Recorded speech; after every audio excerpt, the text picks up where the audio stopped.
In the last episode, we looked at creating a likable character. This time, we're letting our inner darkness loose and seeing what creates an iconic monster.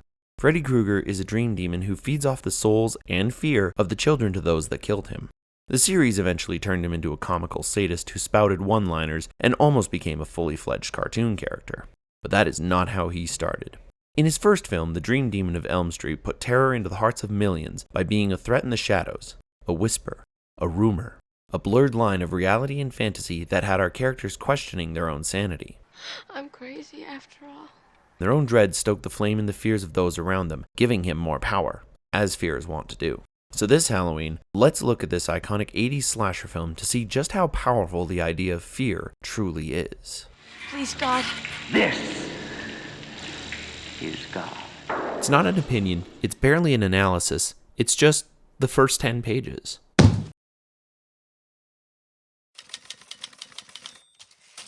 The movie opens with images of someone constructing a glove bearing finger knives. Then, at an industrial plant, we follow a teenage girl named Tina as she flees from the bearer of those gloves, Fred Krueger. Just as he's about to slash her, she awakens in her bedroom. She thinks it was just a dream. Or was it, since she learns that her nightgown has also been torn. At school, we meet her friend Nancy, and Nancy's boyfriend Glenn, as well as Tina's not boyfriend, Rod. She discusses her dreams and her fears about them, so Nancy lets her sleep over for comfort. As they discuss Fred, they realize that it's a shared dream. Glenn brushes off their suspicions. Rod then interrupts the party, taking Tina upstairs to have sex. Afterwards, Tina falls asleep but runs into Fred again. This time, she's flung around the room and killed with slashes to the stomach that miraculously appear in the real world. She falls to the bed, covering Rod in blood, who escapes, fearing that he'll be implicated in her murder. Despite protesting to Nancy the next day, he is arrested, leaving her to try and solve the mystery herself. She falls asleep in class and dreams about Fred taunting her with Tina's corpse. She narrowly escapes him by burning herself on a steam pipe, an injury which follows her to the real world. Nancy talks to Rod and learns that he's also been dreaming of Fred. While bathing, Nancy is nearly drowned by Fred, but is awakened at the last minute by her alcoholic mother. Later that night, Glenn comes over to watch Nancy as she sleeps. She watches as Fred looms over Rod and continues taunting her with Tina's body. As Fred attacks her in bed, she awakens, furious with Glenn for letting her get attacked, but frightened when an impossible feather floats out of her window. She and Glenn go to the police station to talk with Rod again, but Fred is there and he hangs Rod with the prison's bed sheets. At his funeral, Nancy's parents react to her dreams. They take Nancy to a sleep clinic where she manages to pull Fred's fedora out of her dream. Her mother tells her that Fred can't be the killer because he's been dead, as he was a child murderer in life who got off on a conviction due to a technicality. As a result, the parents took justice into their own hands and burnt him alive in a factory where he worked. Nancy formulates a plan and booby traps the house, preparing to bring Fred into the real world. She asks Glenn to help her out. I grabbed the guy in my dream. You see me struggling, so you wake me up. We both come out, you whack the fucker, and we got him. But he's dragged into his bed, and a fountain of blood erupts from the hole, indicating that Fred has killed him too. Nancy then relies on her father to take Glenn's place and falls asleep for the final showdown. Despite some near misses, she succeeds in bringing Fred to reality. When she traps him and burns him in the basement, he manages to sneak upstairs to kill her mother. When her dad leaves, she realizes the truth. Fred is powered by her fear, so she renounces it, seemingly ending the reign of terror that he started. However, the victory is short-lived as Krueger abducts her and her revived friends and kills her mother by dragging her through a window, proving that the horror will never end. The script opens with nightmarish music playing over a series of shots showcasing the construction of the iconic glove. It's being done by a man in shabby work shoes in a huge boiler room, which is described as being dark and dusty. We see him pick up a piece of metal and slash at a grimy work glove with a straight razor, severing the fingertips. He builds the device from discarded metals and torn gloves, with the description calling the tools he uses crude. Once it's finished, he puts the glove on and admires his creation. The whole sequence is a great way to start a horror film, showcasing the weapon that will be central to Fred's identity. The script doesn't just show us the weapon, but allows us to infer the nature of the person using it. First off is the obvious bit that he's either a killer or a cosplayer. Likely the former. Next, we can infer that he's sadistic. And no, just because he's a killer doesn't automatically make him a sadist. No. Notice how the weapon is small, designed to literally fit on a hand, assembled in a crude manner with junk metal on a grimy glove in an abandoned location. The notion that it's a glove immediately tells us that Fred likes to get up close and personal. Grimy implies that he doesn't mind getting his hands dirty. The discarded bits of metal could be an implication that he doesn't have the funds to get new knives. However, I think it's far more likely that he got them because they're dirty. These factors do not evoke someone who wants to kill quickly. Going further, it actually suggests that he delights in the torment. This suggests that the glove is not only meant as a murder weapon, but to torture his victims in a death by 1,000 cuts kind of way. After the glove is complete, we jump to a new location, the city of Los Angeles at night. It's calming. This is also a great suspense trick, loud and then suddenly silence, putting the audience on edge. Well, heads up LA, because Freddy's coming for you. we jump to a concrete passageway where we meet Tina Gray, a 15-year-old girl. Fred will later get described as a child murderer, so Tina is right in his demographic. And yes, Fred was originally conceived to be a bigger monster, and this line aided in establishing that. Since Nightmare came out in 1984, slasher films, particularly Halloween and Friday the 13th, had a set pattern of starting the movie with an early kill to help establish tone. Thus, we suspect that Tina is going to be the first to die. We aren't really wrong either. As Tina makes her way through the passageway, we get a subliminal collage of sounds. While most dreams are often a hodgepodge of random memories with no real tether, there are some who think that dreams are subliminal messages trying to tell you something. The sounds in this case are meant to induce anxiety. Never underestimate the power of sound. Tina runs into a lamb, likely a play on the phrase lambs to the slaughter. It could also imply that she's a sacrificial lamb, or it could reference the idea of the Lamb of God. There are a fair few references to Catholicism in the Nightmare franchise, but the most prominent one in this movie is that Fred does refer to his glove as This is God. Speaking of his glove, the sound of the knife scraping against metal gets Tina's attention, and transports her to a boiler room. This rapid transition is meant to imply the supernatural nature of Fred, but also works to aid in the dreamlike state that is this movie's raison d'etre. The boiler room is described as a forest of iron and stone, twisting the typical Lost in the Woods trope. Tina finds herself next to a canvas that is slashed away by the finger knives, which is described as being as easy as a scalpel going through flesh. She runs into a little girl singing a nursery rhyme. I'm not really sure what it is about little kids in horror movies, but they tend to creep people out. And singing a nursery rhyme is never a good thing in these kind of films. The major point is the juxtaposition between the innocence of a nursery rhyme and the brutality of Fred's coming crimes. Tina tries to scream, but only yellow dust comes out, conjuring a shadowy man in a red and yellow sweater, weird hat, scarred face, and completed by the finger knives. The script calls this menace an otherworldly predator, which feels apt, seeing as how Fred is basically a dream demon. As he charges at her, ready to make the kill, her feet turn large and keep her from moving fast. This hints at Fred's power and his ability to change dreams, meaning that this isn't your run-of-the-mill slasher. He can bend reality, which raises the threat level. Because if you can't even run away from him, it's all the more likely that he is going to inevitably catch you. After Fred attacks, Tina reawakens in her room, so it seems like she was just having a nightmare. The idea for this movie reportedly came about after refugees who fled to the US had been reported dying in their sleep from disturbing nightmares. Apparently, there was even a war vet who suffered so badly that he had to be sedated in order to sleep, and because of that, he did die. This movie is also a great metaphor for sleep paralysis, which is a very real-world problem. Now, you might be wondering why I've brought up the real world. It's because this movie does a great job blurring the line between reality and fantasy. The teens are constantly at odds with the idea of what's real. Glenn straight up doubts that it's possible. Nancy and Tina are worried that it isn't just a dream, but are cautious to reveal anything. Later on, when Nancy tells her parents about Fred, they take her to a sleep clinic. The idea is that they're worried about telling their parents for fear of either them not being taken seriously or being institutionalized, which is what happens in Dream Warriors. Rod even holds back on revealing that he has similar nightmares, at first because being afraid probably threatens his image, but later because it will make him seem crazy and further damn him in Tina's murder. Tina's mother comes in to comfort her daughter, apparently with a gentleman caller who constantly tries to take attention away from Tina. This subtly implies that the parents aren't going to take their children seriously, but even more subtly implies that they can't do anything to save them. The dream world is, usually, unique to the person experiencing it, so the parents can't just come in and rescue them. Tina even avoids telling her mother the specifics of the dream, brushing it off as nothing more than that. The other side of it is that the teens may not yet know what kind of danger they're in. There's a decent chance that they do believe them to be simply nightmares and nothing more. However, Tina's mother dispels much of Tina's doubt when she points out the holes in her nightgown, looking as though they were surgically put there. Despite the parent offering a perfectly logical explanation, she's done more unintentional damage than good. This probably hints at Nancy's mom borrowing the house later on, or that the parents killed Kruger to end their child's suffering, only for Fred to return where they cannot be protected. Tina grabs across from the wall, again hinting at some religious undertones throughout the series. But again, in this franchise, This is God. And religion won't be able to save her. Page 4 starts with a continuation of the nursery rhyme as we transition to a high school full of innocent potential victims. There, we get introduced to Nancy and her boyfriend Glenn. However, Nancy is introduced as Tina's best friend. This is a bit of a bait and switch in the script, as Nancy is described using a possessive noun, implying that she's actually a secondary character to Tina, and we all know how that goes.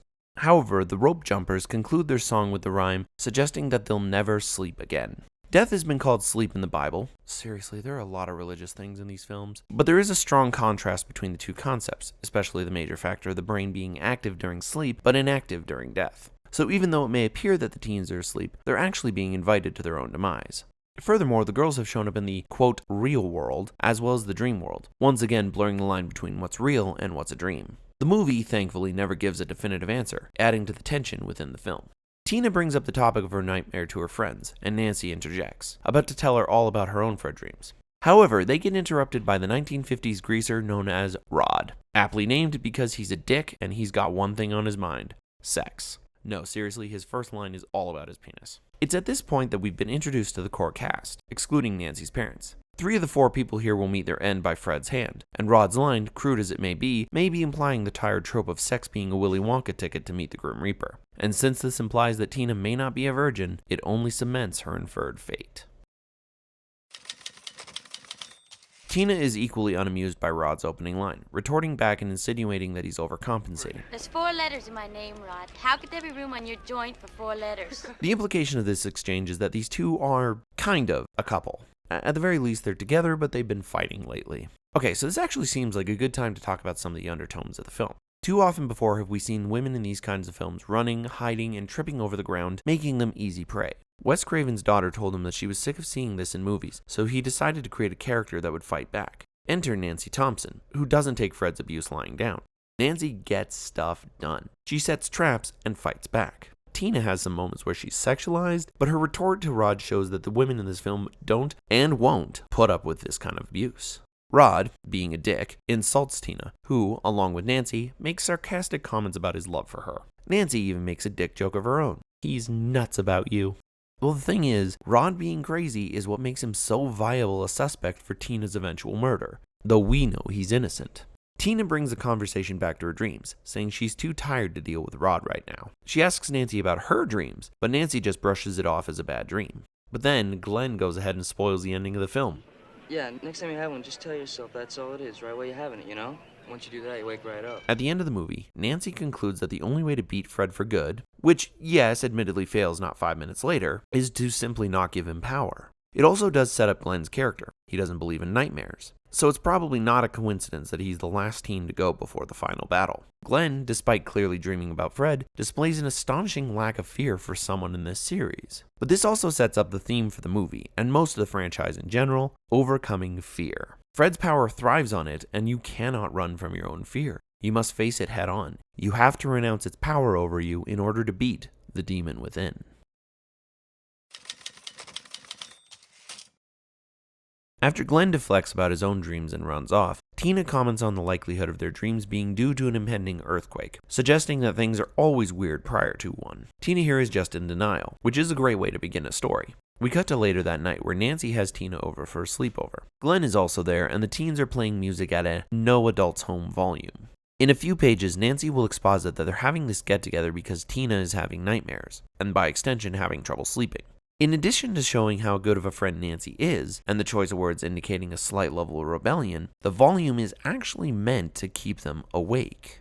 White noise can be a good way to help those with active mind sleep, and music is a good substitute for that. Loud music works against that goal. However, it isn't counterintuitive to our protagonists' goals, who are trying to stay awake because they're afraid of going to sleep. Glenn plays the music on his boombox. He and Nancy lay out a small deception to Tina. Glenn's mother doesn't know that he's at this party, thinking instead that he's with his cousin who lives near the airport. Again, pushing the theme of rebellion, Glenn calls up his mother and plays some sounds from the boombox to convince her of his location. There is an underlying notion here of parental absence, a common occurrence in teen horror films, where the coming-of-age themes are warped and twisted beyond the normal scope. It's meant to symbolize that the teens have to make the transition to adulthood and solve the problem themselves. This no adults home party shows us that the teens are about to face a problem that their parents cannot help them with. Continuing the charade to his mother and amusing the girls, Glenn's boombox suddenly starts playing random sounds, which he shrugs off to his mother as some kids drag racing outside. It's worth noting that the boombox misbehaving is similar to how Fred changes aspects of their dreams to get his kill. Additionally, the sounds here contradicting Glenn's story create tension within him, like how the sounds earlier created tension in Tina as well as the audience. Despite his attempts to fix it, the boombox persists, showing that the teens are in trouble and can't do anything to stop it. When it culminates in loud sounds of guns and World War II noises, Nancy has to jump back. Then we get another example of the idea of loud tension but sudden silence. Glenn pops the tape out, ending the boombox's own rebellion. The script calls it Blessed Silence at Last. This allows Glenn a moment to end the conversation with his mother. While he revels in his success, Nancy sarcastically praises him and puts a cassette in. The song of choice? Michael Jackson's Thriller. While the song is cut in the final film, the music video heavily features zombies, which are corpses brought back to life. Surface level analysis will tell us that this is just about Fred being back from the dead. However, if we analyze the lyrics to the song itself, even more terror is implied. Something evil's lurking in the dark. You see a sight that almost stops your heart. No one's gonna save you from the beast about to strike. You're fighting for your life. You hear the door slam and realize there's nowhere left to run. And you hope this is just imagination. This is the end of your life. Demons closing in on every side. For no mere mortal can resist the evil of the thriller. Nancy tends to the fireplace before turning her attention back to Tina. Having the fire in the script is probably a nod to Fred's demise, and by extension his burnt flesh. Additionally, the girls are about to discuss their nightmares near a fire. Could be a stretch, but it also seems like a twist on the trope of telling campfire stories. The subject turns to Rod, with Nancy sarcastically suggesting that they call him over. Though Rod will appear, it's mostly unwanted. Mostly. Tina calls him a maniac, juxtaposing him with Freddy, and setting up a key factor in Rod's story. After Tina has been killed by Freddy, Rod becomes the prime suspect in her murder. While we as an audience know that he's innocent, the fact that he was in the room when it happened, and his reputation as a bad boy, as well as a maniac, is all the evidence the police need to convict him. Joking about Rod gets Tina laughing, prompting Nancy to assure her that there's nothing to worry about with her dream. However, Tina isn't convinced. She hasn't quite forgotten about the dream, and starts telling Nancy about Fred's fingernails. Nancy flinches at the mere mention of them, prompting her to start talking about her own dream. And though we, as the modern omniscient audience, are aware of who Freddy Krueger is and what he's capable of, this is the first real indication that something is amiss. As this page closes, Nancy describes a man in a red and yellow sweater, which was the description that Fred received during Tina's dream at the beginning of the script. Nancy therefore confirms for Tina, and thus the audience, that the two of them are having dreams about the same boogeyman. Now let's be fair, shared psychosis is a real thing, but here it's meant to showcase that Fred is inhabiting different dreams, further pushing his supernatural powers and raising the threat for our heroines. Nancy continues her brief monologue describing Krueger. She states that he stared at her in an obscene way. Aside from the obvious and very gross way that one could take that, there's something even more disturbing that you can glean from this, and we already know what it is. Fred's sadism. Tying back to the small knives and the death by 1,000 cuts idea, Fred looking obscenely at someone he's going to kill suggests that he gets excited by the murder. He delights in torturing his prey. This is a scarier notion than just a mindless killer. As Nancy finishes her story, Tina asks about the fingernails. Nancy clarifies that they're more akin to knives and then emulates the sound that they make, causing Tina to panic and confirm that they are, indeed, dreaming about the same monster. Glenn chimes in, stating that it's impossible to dream about the same guy. Now, he's supposed to be 15 in this film, so he can be forgiven for not knowing about shared psychosis, and that dreams are random fragments of accumulated memories, so it is fully possible to be dreaming about the same guy. However, since he does get targeted by Fred later, it stands to reason that he's actually lying right now. He has likely had dreams about Fred, and is just trying to deny the possibility to alleviate his own fears. He turns his head towards a noise outside. Tina replies with, "There's someone out there, isn't there?" While the person in question will turn out to be Rod, it goes even further when the script tells us that they can hear distinct scraping against the house. Since this happens immediately after Nancy describes Fred's finger gloves, the script is using the sound to put the audience even more on edge than they already are, doing a great job of building suspense while we wait for the terror to strike. The suspense continues to build as Glenn swaggers out the door, threatening the unseen presence. At this moment, the girls are sending him out to deal with the problem, something that Nancy will try to do again before the climax. Glenn, ever the skeptic, tries to pass it off as a mere cat. Nancy tells him to prove it, saying that she doesn't even own a cat. When Glenn, reluctantly, continues to search for the cat, the script tells us that there isn't any soul there, living or dead. A very telling line, since we later learn that Fred was burned alive and came back from the dead to kill the teens. It could also be a reference to the idea that the movie is just a long bad dream from Nancy. But most importantly, it reinforces the notion of fear as the girls are afraid of what's out there. But it turns out the script deliberately deceived us, as Glenn is immediately attacked by Rod, who acts as though it's a tackle just before the touchdown. Rod grins at the girls, who are simultaneously displeased to see him, but glad it wasn't someone worse. Don't worry, horror fans, someone worse is coming for them. And very, very soon. Unlike the bomb under the table approach of Halloween, where the audience is given a sense of suspense, the first 10 pages of Nightmare on Elm Street treats its boogeyman like a parasite that works its way through your mind, creating dread. Freddy proves himself a genuine threat to our characters and sends shivers down the spines of our heroine in only one scene with one iconic weapon. The subtle clues that hint at his sadism and undead nature only further increase the terror that we're meant to feel. The rest of the pages are devoted to the characters' reactions to create a tense atmosphere and trying to figure out what's going on, keeping the audience on edge for the rest of the film. The movie is just beginning, but already